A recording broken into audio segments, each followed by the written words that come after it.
Hello everybody and welcome back to Red Eagle Politics. Make sure to like this video down below and subscribe to the channel if you are new.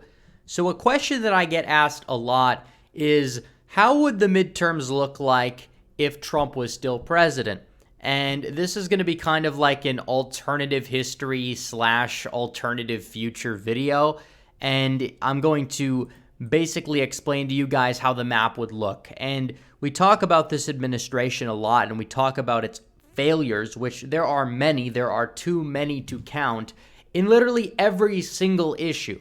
Like, there is not one single thing that I can point to where I can say, this administration really did something right. You just can't point to it. And there's a reason why Biden's approval rating is below 40% in the aggregate. He is a train wreck. And if Donald Trump won in 2020 and he was still president right now, you wouldn't have these problems. If Trump was able to get another term, you wouldn't have what's going on with Afghanistan, because Trump would have likely pulled out far more competently.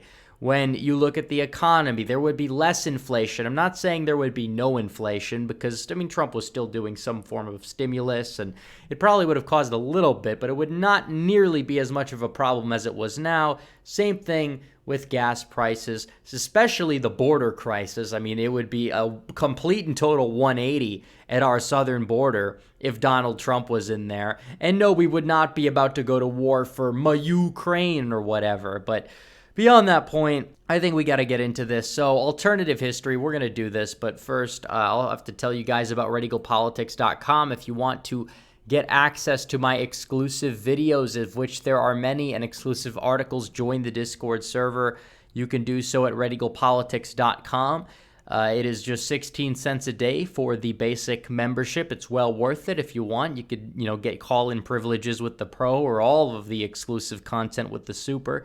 But make sure, if you want to join the website, you do so at redeaglepatriots.com. In my opinion, 16 cents a day is well worth it.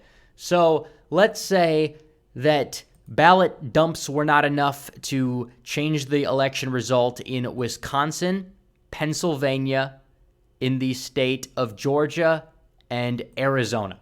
Okay, let's say that. And it's 289 to 249. Trump won all four of those states by less than 1%. And my election prediction was only off by Nebraska's 2nd district. So if this happened, Nevada is also very close. Michigan stays blue, but John James wins the Senate race in Michigan, technically. And Republicans would go on to win both runoffs, because the anger at the GOP establishment would not necessarily have been there. There would have been less boycotting, and Trump would have worked better to get a stimulus check through, and the anger at McConnell would have been lesser. So Republicans have 53 seats in the Senate already.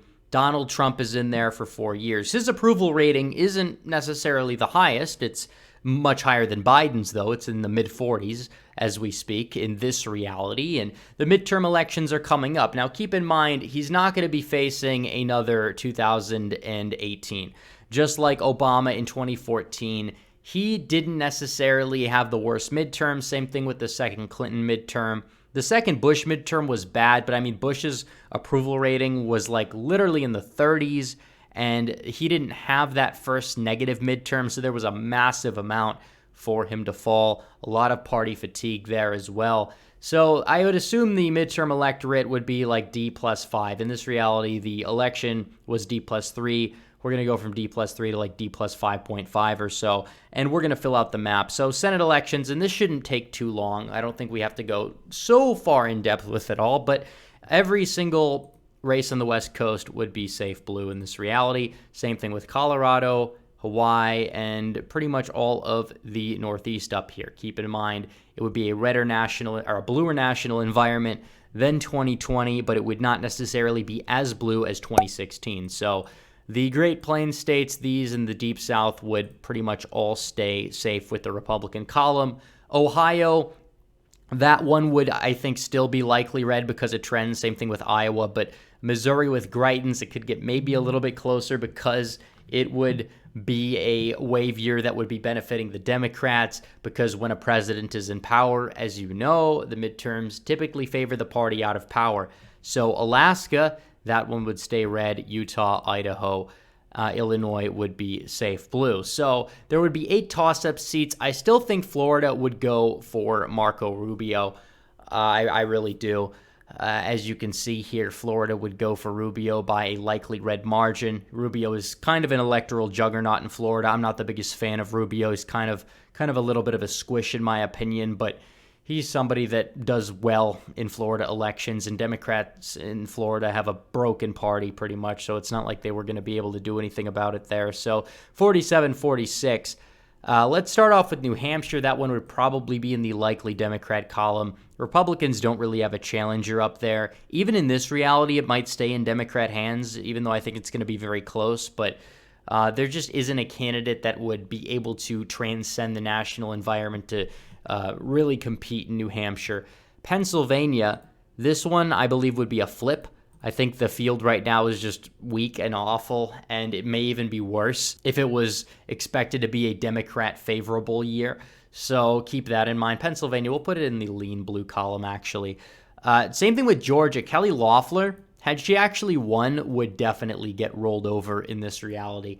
And I think it's a good thing that she lost, actually. I think it's a bad thing that Purdue lost, because technically you're going to have John Ossoff for 6 years, and then Democrats are going to hype him up as the next JFK or whatever. I guarantee you he's going to be at the top of their shortlist for 2028 because their bench is just so weak.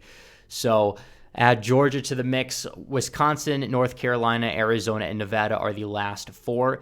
And even though Nevada is getting redder and Arizona this cycle, these are both going to probably be flips into the Republican column. I would expect Democrats to hold both of them. I think they would remain competitive. I think they would just go Dem by around 3 points or so, mainly due to the national environment. And maybe Laxalt wouldn't have thrown his hat in the ring, knowing it would be a little bit of a stretch for him in Nevada. Maybe he would have ran for governor instead and done better. I don't know. But 51-47, we have Wisconsin and we have North Carolina. Wisconsin, I think, is going to pull the Florida 2018 and stay red. Ron Johnson's pretty popular.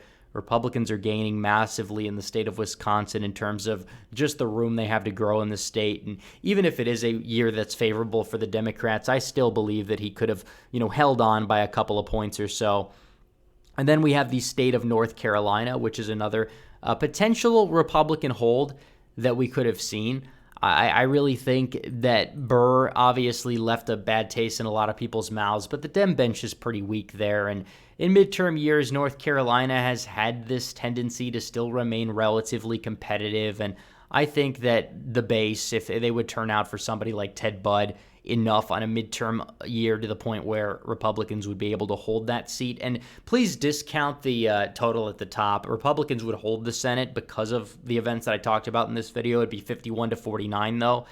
And 2024, they possibly would not be able to get to that 60 mark, obviously, in this reality, even though they could in our reality. But still, it's interesting to see, and they would hold the Senate probably for decades to come. But even though I would say that this election in 2020, the consequences have been negative so far, there are a couple of silver linings, mainly because Biden is such a train wreck and unpopular, that Republicans will have this opportunity to have a massive wave year. Just the real question is, how are they going to do it, and who are they going to do it with is the question. But beyond that point, let's go over to the governor's elections here. So Virginia and New Jersey would both remain in Democrat hands in this reality, probably by a likely margin, because their governor races are typically a little bit closer than their presidential elections. But California, Oregon, a lot of these states up here in the East Coast would remain solidly Democrat. Maybe Connecticut could be a little bit closer.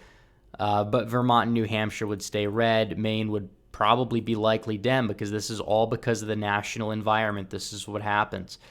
Hawaii would be safe Dem, and Republicans would still do well. Not Minnesota. Nope, Minnesota would be, we'll say, likely Dem.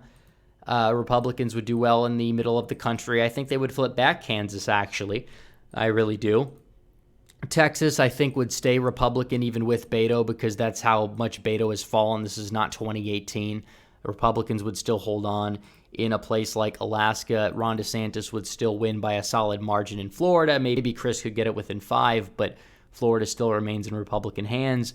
Ohio as well would stay Republican. Iowa, Michigan, and Pennsylvania would stay in Democrat hands, but I still think Wisconsin with Evers, that still would be a potential flip because of how Wisconsin has changed and the realignment that you're seeing there.